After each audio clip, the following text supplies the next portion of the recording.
Hello, this is Joey, your host, and welcome to my podcast, All That She Wants. I want freedom from myself to accept me and be who I am without any shame. But I can't do that unless I have freedom from others to be me and be happy. On this note, for today's episode, I have a very interesting guest, Patruni Chidananda Sastry, aka SAS, who started India's first drag community space called Dragwanti. Hi, how are you? Hi, good, how are you? Doing good as well. Join us as we celebrate the Pride Month. Let's celebrate the vibrant and diverse world of bisexuality. How are you doing today? Great. I'm kind of in my lavender hues. Okay. Since I want to kind of channelize this is the first day of Pride Month. It's like, you know, this is a month where we find ourselves. It's just like I would say the Dashera of queer people, and we're enjoying a lot. I think this month definitely tells about the idea of queer existence in one or the other way, and feels very surreal to be a part of me being a part of the queer community because I couldn't have imagined my life without that. I'm very excited to be a part of this conversation, Thank you. knowing you're courageous, the spirit is too high, Yeah. and of course, you would share about who you are. Yeah. So, you are a drag queen. How does it feel? What's the feeling of being a drag queen? But before that, if you can explain what a drag queen is. Yeah. So one of the thing is, like quickly explain what exactly is drag for the audience who are new to our space. So drag is the spelling DRAG, which is dress resembling a gender. And here, what we do is we take gender as a canvas, like for a painter, a physical canvas, or for a musician, vocals are canvas. For us, the gender is a canvas, and what we do is we try to play with the gender and tell the society that you should not be taking gender as a very serious note. There's something which is very bendy, and as you bend it, it will be very easier for all of us to kind of survive together and be in our own self and create equal opportunities for everybody. So drag is a euphoric space where we see the world without a gender. So I think that is something which I have been doing for the past 5 years. And one of the special things which usually happens is like, sometimes people think that drag is misrepresenting women, which is not true because, we are not dressing up as a woman. There's drag kings who are women who dress up as men. There are drag queen who are men who are dressing up as women. And then there's this obnoxious idea of being a drag artist who does not fit into the idea of genders at all. So here, what we do is we try to exaggerate the original gender which is there, like original gender stereotype which is there in the society. We exaggerate it so much that it becomes normal for everybody and anybody who's kind of watching gender, or kind of seeking gender in one or the other way. So, are there any special roles and responsibilities that you have? So the art form is very responsible art form. At times what we usually can do is, we can always use it as a mechanism to talk about multiple things which are happening in the queer community. And somewhere this responsibility of being, representing the queer community is very important for drag artists so that we don't misrepresent our community in one or the other way in a bad light. And also share or hold that position and share the problems and troubles which the queer community is having, which somewhere or the other line is very important for the society to know.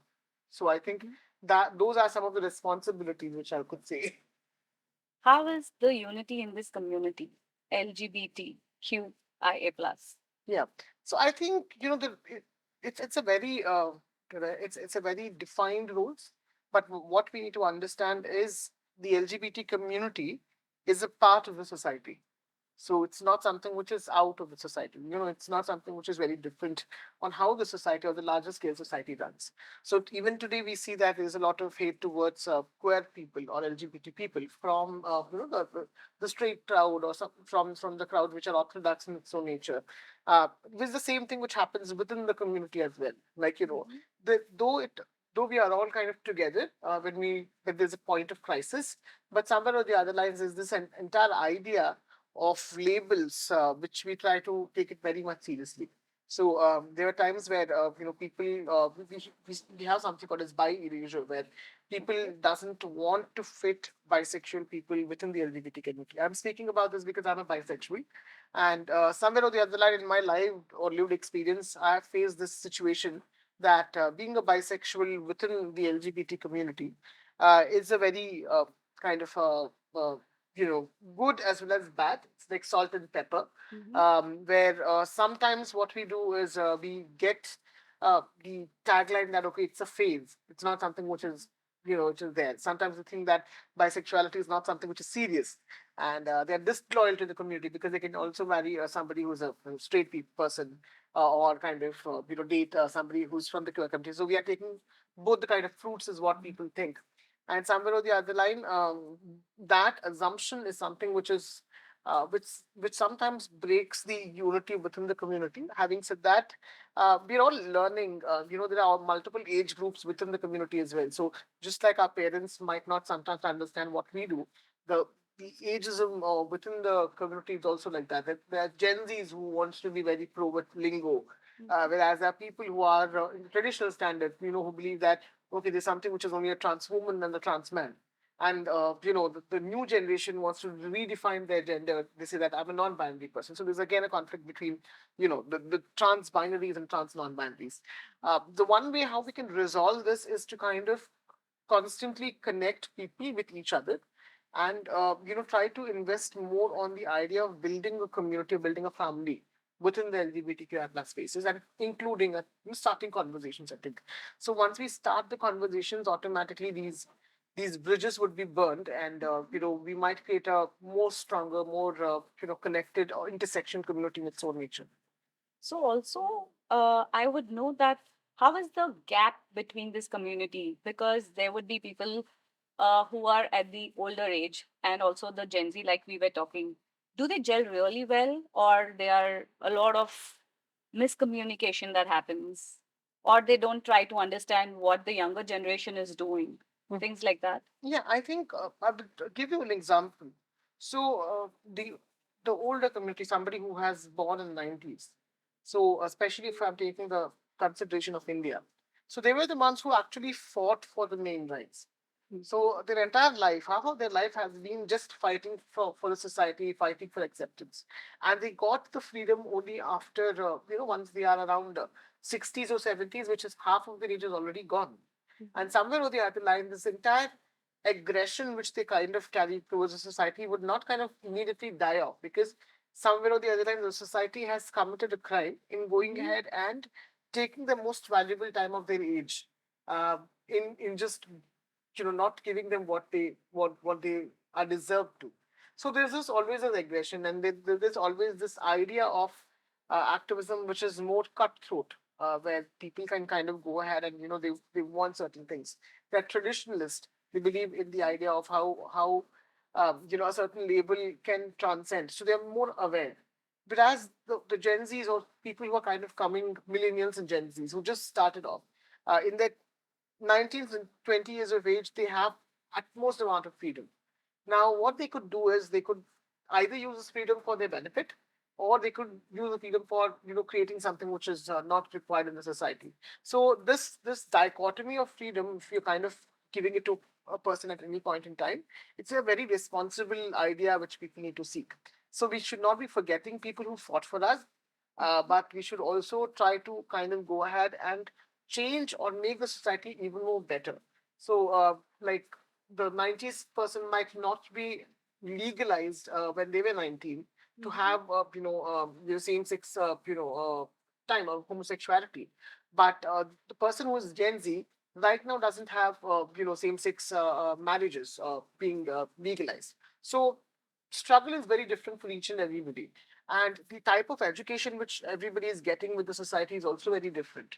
Now there might be times where if it's a very younger generation, might come with a thought process that okay, non-binariness is not a part of transness, uh, and that is also something which we should be prepared of, because how the society kind of changes itself, or the technology, or internet, whatever is kind of being discussed now, it's chat GPT. So as in everything is kind of changing in the society, the people within the community is also changing because they are a part of the society. So there is definitely a huger gap. A person who is elder to me would speak in a very different way about the LGBT community in its own nature, whereas me speaking at this point in time is very different. And the person who's coming after me, they would also have a very different perspective, and sometimes it would look like we are very silly. How was your realization of being a bisexual? Yeah, I think it was very funny. I was not aware about the term bisexuality, or I use two terms. One is bisexuality and pansexuality. I interchangeably use it. So, bisexual people are somebody who are attracted to both the genders, and pansexual is the same. Like they're attracted to any gender. So, it's just that's the difference between both labels. I use both because I feel like both of them are same or represent me in a far more better way. The idea of bisexuality came when I came back to Hyderabad. I was 21 years of age, and I was dancing by then. And then when I kind of came and I came to Hyderabad for work, and I went to one of the queer event where a friend of mine actually asked me to perform. And while I went there, I performed. I was sitting in the audience. I was able to see that there are a lot of people who are across the space, from the queer community. Each of them are kind of coming ahead and talking about it. So somewhere or the other lines, that's the same time I heard about words like gay, a lesbian, bisexual, transgenders, etc. So until then, you weren't aware of these terms at all. Yeah, I know that I was attracted to both the genders, but I don't know how to define it. I just heard a couple of words because, thank goodness to Bollywood and some very cringy movies which they have created. I was aware about, being a gay person because of Dostana. And then, trans person. Again, trans person, we have seen it all, we have it in the society, but they are very visible. So these are the very two labels. And somewhere or the other line, I was not able to fit into any of them because their definitions were very, very kind of boxed in its own nature. Like, I was not only attracted to men, so then I can call myself as a gay person. And, I don't want to change my body or kind of, get my body into a different shape or, different gender uh, more correctively. So, hence, I was not a transgender woman. So, these were the very two labels which were there at that point in time. But when I came back to Hyderabad, I heard the other labels, I heard the other terminologies which were used within the community, and somewhere or the other line, I felt that okay, this is something which I relate to. So I was working with the community for 1.5 years by then, and it's the same time when the 377 judgment was kind of struck down as well. It was 2018 September 8th. So while this was happening, that's the same time where the 377 struck down. We were all the community was sitting in Namakan because that was a hub for us. And we were celebrating it with there was a cake cutting and all. So while this entire thing is happening, that's a time when a newspaper person or a journalist who just came right in front of me, and he said, like, do you want to give me a quote about 377? I said, like, yes. It is very nice to have it legalized. Finally we got our rights. So those were some of the terms which I have said. While I said that, I also said them that this is what I do. I'm a part of the committee, and they asked, "What is your label? Who are you? Like, are you a gay person? Are you a trans person?" I say, for the first time, I used a word called as gender fluid. So, okay. Gender fluid is a gender identity where we don't fix to one particular gender. You believe that you have two genders in your body, and you kind of it's very fluid in its own nature to kind of move from one place to the other. So I said that I'm a gender fluid person. I also said that I'm a bisexual person. The next day morning, without my realization, it came in a newspaper that 21 years of age dancer comes out a gender fluid bisexual. So was it the first time that this was discovered in the city? No, there were Being the people. headlines, Yeah, there were people definitely, but for the first time, you came out. Yeah, I came with it. out. And for the first time, I think gender fluidity was, yeah, definitely, I was the very first open gender fluid person in Hyderabad at that point in time because I was using that particular word, but they were already there. They didn't use the word. So that's the only difference. Having said that, when that came out, it actually went to my father, my parents, my colleagues, everybody. So they were very skeptical. So they were asking me a lot of questions as well. So I went back to my home and I said, like, to my father that this is how I feel. I didn't explain them. Okay, this is Telugu terminology, the LGBT community, etc. I just said that see, I'm attracted to both the genders, I don't have two genders. I don't have one gender. I have two genders in myself, and I'm attracted to both the genders externally as well. So my father said, like, I am not that much Englishly educated about these terminologies. The one thing which I can do is I don't want to hurt you at any point in time, even with my words or with my actions. So at any point in time, if you feel that there's a cause of hurt from me, it's your responsibility to come and tell it to me or educate me, and I will listen to it. Uh, and whatever you are, by the end of it, you are my kid. So I would ensure that I would always support you. But at any point in time, if you feel you need to travel with me, so you need to educate me every point in time, so that I also accept you for who you are. So that was the conversation, and that stopped there. Like after that, my father is open about my drag. We see, he's a very great advocate of subtle advocate. He will not basically hold a flag and walk on a pride walk. But having said that, he will just demystify things to my relatives, like just like naturally. He is a support from behind. He doesn't come in front, Yeah. but yes, he's always being supportive. Yeah. So also, what exactly he does is like he never assumes, or he never let anybody else assume. So I think that is something which is very interesting to be a part. So you've spoken about your father. How did your mother react when she got to know about your bisexuality? So it was not dramatic. Okay. It was not like Not like the Bollywood Yeah. drama. It was very subtle as well. So I came out to both my father and mother at the same time, and they were still trying to figure out what exactly the terms which I'm trying to say, or like at any point in time, I was like, this is what I want to do. Like this is what I feel myself. So my mom is also very kind of person who understands things. She's not very much educated. Having said that, she knows everything which is happening in the world, and she acknowledges that I love this. She knows that she was the very first person who knows that I want to dance. She was the very first person who dressed me up in drag when I was a kid, 12 years of age. We didn't have wigs then, so she took a black chunni and then she made a wig out of it. And till now, the sari which I'm wearing is also from my mom. So I steal a lot of saris, and she's superbly supporting me in my entire endeavors. So I think somewhere or the other line, she acknowledges my existence as a queer person, and she always supports me in. At any point in time, she needs any kind of a defense from other people asking random questions about my gender, sexuality. She often kind of deploys my father Okay. to take care of those kind of silly thoughts. Yeah. Eventually, you started your family. Would you like to talk and share about your journey? Yeah. So I think we were all stuck in houses because of COVID. And at the same time, I was doing a lot of Instagram lives because I was not having shows. And one of the Instagram live, I was able to see a very common name kind of popping up every time. And for me, I thought like it's a spam account because it doesn't have a picture. And then it's just I was thinking that it's stalking me, or unnecessarily. So that was something which was happening a lot. While one fine day, the COVID was over, the second phase was over, and then there was this relaxation which happened. I went back to my hometown, which is in Ranasthanam, as a part of Vizag. And while I went there, it was my grandfather's house, and there was a small get together. There was a ceremony which was happening for my mama's son, and I met my partner there, and she just came. She just told me that I've been following you for a long time. What do you do? I know that you're a dancer, but what are you doing now? It's like wearing wigs. What is this called? I heard it's called as drag, but what is drag? So that was the very first conversation. And I think that was a time when I realized that, okay, this is something which is very special because somebody has researched about me and kind of came and spoke.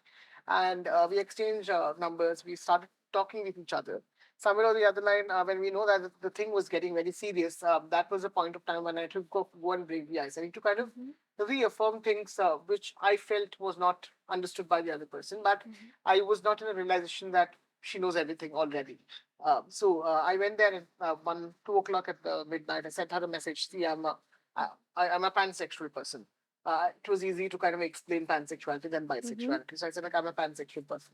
So she's like, she sends me a Wikipedia message. Is this you? I was like, yes. And then she stops messaging. She's done a very good research on you. Yeah. She stops messaging that day, and then the next day, hi, how are you? What did you eat? That's the kind of conversation which we're having. And it was like, uh, I had some other topic, and you were kind of changing this. It was like, no, no, no. I was trying to reinstate again and again, and she was fed up. She's like, I understand what you're trying to say. You're attracted to all the genders. You don't see gender when in a person. That means you don't see gender of mine as well. But having said that, if you are in love with me, or if you want to be with me, that's the question which I should ask, and not what exactly you feel, outside of this particular relationship. So there is a love, there is the commitment of being in love, or if you want to go to a marriage, that those are the questions which I want to answer. And if you think that it's yes, nobody is forcing you to kind of get married. I said, like, nobody is forcing me to kind of get married. Second, are you in love? Do you want to pursue this relationship? I said, like, yes, I want to pursue this relationship. And do you think that this would make sense for us to get married? I said, like, yes. So I think I ticked all the boxes of those questionnaires, and I was like, okay, let's just go and get married. And once I said that I was getting married, I got a lot of backlash from the queer community. They're like, oh, you acted up like gay, but then you became straight. So that happened a lot. Having said that, once I got married, once my partner came with me to all the queer events, or we actually came out. She also came out as a my partner, my wife. So I think that coming out for her is also something which helped me in telling that there are bisexuals in the society who are married to also, heterosexual people as well, and you have to see them. You can't ignore them from the queer community because they are also part of it. So my story somewhere or the other line helped me be more kind of visible about married bisexual people, and somewhere or the other line also helped us in being who we are. How easy was it to tackle the situation when your community got to know you are getting married? So, how smooth was it for you? It was not smooth though, because I was every day morning I was getting a lot of hate comments from the community. It's like, I do get hate comments on an overall basis, but that's not something which I'm obviously worried about. But when you know people who were with you kind of come back and say that, okay, you're doing wrong things, they are thinking that it's a lavender marriage or it's like arrangement and all that kind of stuff. But to prove them wrong, even if I say it was not working. So I let go the entire phase of my marriage. Like, I got married, and then the entire phase of getting married, all that thing was kind of done. And then she started kind of coming with me to my queer events. She started dressing me up. We went on social medias to kind of narrate our stories. And as we did that, they saw that, okay, this is something which is not lavender. This is not something which is arranged. There's a person who is actually supporting the other person. So they are aware about my bicycle. It's not something which is hidden. So then it became very much easier for me to kind of be my authentic self. I don't want to hide my partnership just because I have to stay in the queer community. And I don't want to leave my queerness, unseen, as usually the bisexual community people have. So they are queer, but they don't want to show it. They live a straight life, and then they go back to seek, external validation of queerness by dating a man or something. I don't want to do that. I don't want to kind of control or say that I'm straight. It's still, if I'm doing that, it's still I'm not living my authentic self. So I think that was something which I didn't want to do. And when I told my partner that this is how I am, and this is how I want to live, so I think she understood the intent of why exactly I needed the freedom of space within my own self, and somehow the other helped me in being my authentic self. It's been how many years It's you are been married? 3.5 years, Okay. and I have a kid who's 1 year. Okay. Wow. Yeah. And what are the ups and downs of this relationship, knowing that it's difficult for your partner also to accept the person you are? Initially, things are rosy, but as years pass by, that's when you actually get to know what the person is and what level the relationship is going on. So, would you want to talk about this? Yeah, I think being somebody who is within the activist circuits, or person who's very much using his art to kind of talk about current politics, this and that. Sometimes I feel that I become very, uh, the entire idea of very stringent about things which are happening in the society. Like everything should be like black and white. I try to bring in my activists quite often for silly things which might not be, adding up to a conversation, especially if you are working or you're going on a holiday. And then she says something which, again, you try to take a loophole about, okay, this is politically incorrect. So those things actually destroy the entire intent of being together. So I think I had that, lot. So, for example, her viewpoint of being a person, how she grew up is very different from how I grew up. And I think there was somewhere or the other lines, what we are trying to do, as any relationship does, is to have active conversation and communication within us. But I can't basically judge her for her upbringing, and he can't judge her for my upbringing. So this entire, the entire balancing out is something which is very much needed. And somewhere or the other lines, I have to leave the entire hat which I wear for being politically correct, so that I enjoy the parts of what we see here, of life, of family. For me, I think it's more representing Indian woman or Indian idea of woman. And when I was doing something like that, there it was very scandalous for my partner to kind of see, because she never expected me to do that. It's just, though we have a very open conversation, there's always this small boundary as well for any relationship. Yes. And somewhere or the other line, acknowledging that is very important. So I think she reminded me that, okay, there is a boundary and it should not be crossing. So I think those are some of the things where we kind of go back and forth. But the best part is we always have a conversation. And I think even if it's, even when conversation doesn't happen, it'll take time, like 2 or 3 days. We both would be mad at each other. But then somewhere or the other lines, those conversations eventually kind of get resolved. And even if it's not get resolving, we acknowledge that, each of us have our own priority, and we will acknowledge our differences. Who's And the first one to take the step? I think I can't say one, because sometimes I take it and sometimes she takes it. I know what are the differences which we both have, and she acknowledges that as well. And what are similarities? So whenever we see that there's a differences which is happening, for example, we are fighting about a sari, because she wants a sari which my mom has given me. I want a sari because I want to perform. And the fight goes on and on, always like, you always take my sari and all that kind of stuff. So that goes on to that peak level.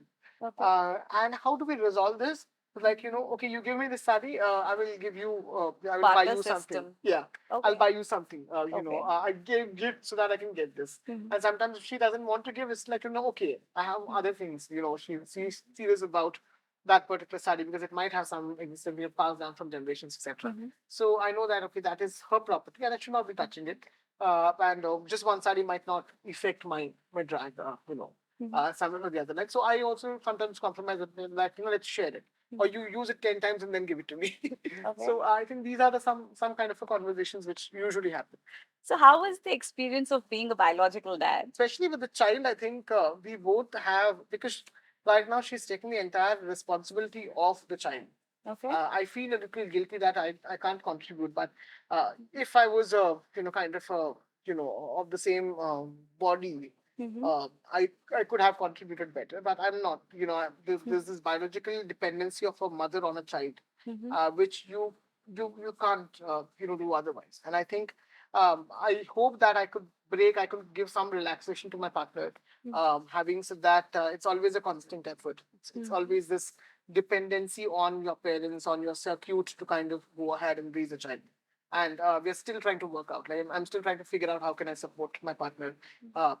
What can I do so that she gets her time. Like, she goes to a vacation, or she just goes to a shopping or something like that. So I think yeah, I'm still trying to balance out that part so that she feels as free as I am.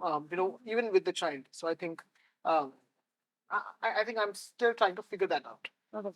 So, when you both move out together, are there any negativities that people throw up? Yeah, I think that is happening for the past 3 months, Okay. especially in social media, because social media, everybody has an opinion, and somewhere or the other line, it's all about what we project to other person. I might be not knowing them at all, but then I need to have an opinion. So right now, my entire Instagram is being filled with hate comments. If somebody say, "Oh, why are you parent?" or "If I see you, I will kill you." Your child would be bullied. Your child would kind of go through this circumstance, that circumstance, all that kind of stuff. And somewhere or the other, I know that if I have to grow on Instagram, I have to deal with this. Which is how the social media is basically working. Okay. And but also I know that they are if just that is on a surreal social media level. The hate would be even more when it's a physical space. So there is a lot of Where do you responsibility. get this patience of taking this hatred from the society and showing that strength?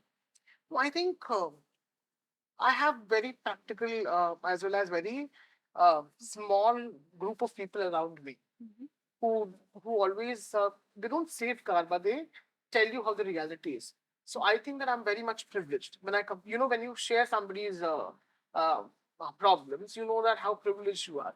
So I think that I have a house, I have a family, I have a person who's looking after me. There are people who are double my age, doesn't have a support system, doesn't have a family.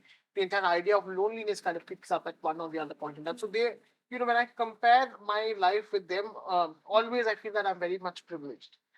Having said that, uh, they also get the same kind of fate. I also get the same kind. It might be very different medium altogether. But if they can survive, they can kind of create this entire notion of being the superpower of the community. Why can't I? So I think I seek inspiration from people. I read about people. I have a very good connect with my mentors from the LGBT community who always ensure that they are visible, they are speaking out. They are also kind of correcting me if I'm going anywhere wrong. Who do you look up to? So there are multiple. Is there a person that you follow or you try to be what that person is? I definitely look up to like not one but multiple people. And I'm like a bowl. I'm trying to seek multiple things. I'm like this Buddha bowl which we eat. So I seek artistry. I seek this person called Sushant Vijay, who is Rani Kufu. Yes. Their work, what they do with drag, is something which is very empowering, especially in India. And then activistly, advocacy level, I see there's this wonderful person called as Vaijayanti Vasantamogli. She's an RTI activist from Hyderabad. She has been kind of going ahead and doing wonderful stuff. Filing litigations, filing RTIs. Somewhere or the other way, things like corporates having washrooms for gender neutral people, or things like the very simplest things what right now we are celebrating are somewhere or the other way created by her RTIs. So I think she's a very great icon for me, especially. There are people like Tashi. They're the first Buddhist monk who also kind of works with grassroots level people. There's Rachna who's working. Rachna is another trans woman who's working with a lot of community based entrepreneurships and creating spaces for trans women in its own self. And there is one of my very dearest friend Debbie. They also are somebody who are very practical in the approach of living a trans life. And somewhere or the other line, when I talk with Debbie, I feel like I'm in a space which helps me to be myself, and find a lot of courage while I'm seeing their journey. So I think these are some of the people whom I seek a motivation from. And this goes on and on and on because everybody has a story to kind of share, and every queer person has a different life in which they are living as well. So I always, seek inspiration from people time and time again. Okay. So, how do you balance your aspects of attraction with both the genders in your life? Okay, so this is a very good question. One of the idea is like I'm gender blind. So basically, for me, the idea of gender itself is very much uh, uh, kind of obnoxious in its own nature. I see that okay, there's a gender play in the society, but for my eyes, it's not something which is very much visible. Now, having said that, I will talk about this in a couple of ways. One is the sexual aspect of it. Like, if you are talking about, okay, being a bisexual, do you need to be always attracted to both the genders, or do you need to kind of connect with both the genders on a regular basis? I don't think it's necessary. By the end of it, there are there is sexuality, and then there is the idea of monogamy, polygamy, etc. So my sexuality is bisexual, but still I'm a monogamous person. I'm attracted to one person at a time, and there's this entire idea of commitment within a relationship. How the society looks into the relationship, that's the same kind of a thing. Having said that, while you don't step out of the idea of marriage, you don't step out of the idea of commitment within a monogamous relationship, um, for your for the idea of being a bisexual. Having said that, the idea of sexual attraction is not always an act. It's also something which the mind usually sees it. Sometimes when I see a person like Hrithik Roshan kind of popping up his entire body on a TV, I feel sexually attracted, and acknowledging that I'm feeling sexually attracted in front of my wife is something which I feel, it's necessary, or the conversation is over there. Having said that, it doesn't mean that I have to go into a sexual act with Hrithik Roshan to prove my bisexuality. So I think the attraction level is very different from what the idea of aspiration for getting intimate with a certain gender is required. So I think that is how I basically see the sexual attraction part, and then trying to see myself into the idea of gender. So I think I identify as a non-binary person. I don't believe in the idea of genders. Having said that, when I'm dragging up, I feel more masculine than that when I'm not dragging up, which is a very contradictory idea. Yes. And somewhere or the other lines, drag helps me being express my transness in a far more evident way, where I say that this is how the gender looks like, and this is how I feel when I'm performing, or this is how I kind of express. But I don't have the urge of taking this into my real time life. I see that, okay, this, I acknowledge this, but then I don't want it to be a permanent on my body, because I think that I'm happy with what my body has been given to me. I don't feel dysphoric with my body. Having said that, I feel dysphoric with how things happen in the society. So I think that is where the gender kind of plays a major role. According to you, fame gets easy recognition to this gender? Is it easy that way? It's. I think fame is required. Having said that, it's not easy. I think it would be better if we see more trans people being famous, or more trans people being represented with the idea of fame. But it's not easy, because somewhere or the other line, people think that they can play transness by just dressing up. See, this is a drag queen who's actually talking about it. But in reality, we see television as well as we see social media. We see the entire idea of films as well as media, which is kind of coming up. Oftentimes, especially let me take the example of Bollywood. There are more than 20 Bollywood movies which are all based on a transgender life. But out of this 20, there might be hardly two or three people who are trans person representing their own story. It's always a cisgender man or cisgender woman playing a trans role. Somewhere or the other line, we are doing it so that the movie becomes famous, but we are not making, or we are not trying to include the lived experience of a trans people, and kind of uh, make them on the spotlight, because that's something which is very important. I can't go on. I can definitely go and play a person with disability, but having said that, a disability person can't come and play me. So this entire idea of representation kind of comes there, that we need to be authentic on what we are trying to build, or create space for people to get included. So fame is definitely important. Having said that, the entire idea of fame has also been very curtailed with the idea of what we see it in social media. And it's not realistic fame. It's just like, what if Instagram just vanishes one day, and where are the influencers who are kind of sitting at one point in time? It's really important to connect with the local grounded people, you know, and ensure that we are present in the society, like as an artist, and not somebody like as somebody behind the scenes kind of creating something. So I think there's a lot of potential for queer people to take the fame and utilize it for a very positive outcome in the society. And sometimes fame can be fickle. People once getting fame can kind of take a very different route from what the community needs. So I think that conscious choice is something which is really important as well. There are a lot of people in the disguise today. It's not easy to see who the real person is. For example, if you have to take a specific person from LGBTQIA plus. It's easy to pick it up. So, how easy and difficult as a community you find that? Okay, so I think one of the things which we all need to understand is like coming out. Okay, there is a requirement of coming out, but it's not obvious. We don't have to come out because coming out comes with a lot of privilege. Like you need to get an acceptance from your family, you need to get an acceptance from your society, your colleagues, your work. There are times where a person kind of coming out to the family, they are being killed just because they come from a certain religion and then they came out as being queer.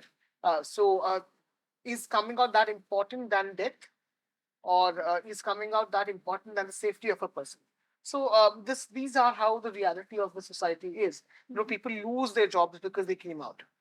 People kind of been thrown out of the houses. Their opportunities being snatched because they come out. So, hence a lot of the queer people don't want to kind of come out and be very much visible because their safety is more important than that of their this euphoria of being a queer person.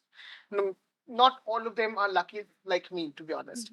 Whereas the entire idea of fakeness which kind of comes in, um, I it's my belief nobody wants to be you know fakely queer and get the hatred from the society, especially Indian society, where still being queer is a crime, um, and take the entire pain for gaining something which is like peanuts. Because even now, you're not given much of space. Being a queer person, it's very pockets which are working on. It's not very much huge slice of a cake. So I think why would somebody take that thing of faking their gender or faking their sexuality just to kind of go and beg on the streets or just to kind of go ahead and take a position of an influencer. uh, by the end of it, what they are gaining is hate from the society. Kind of there might be opportunities, but then how long will they go? So I think uh, it's there might be people who might be faking up their realities of it. I might be queer, but I might not have parents who are supporting me. I can hire a couple of people as my parents, and I can still project it. So that weakness is very much there. Like we exaggerate things up. Having said that, it's a very complicated situation to analyze if somebody is queer or not. We can't do that. We can't analyze somebody is trans or somebody is not, because everything is dependent on the idea of self declaration, self identity.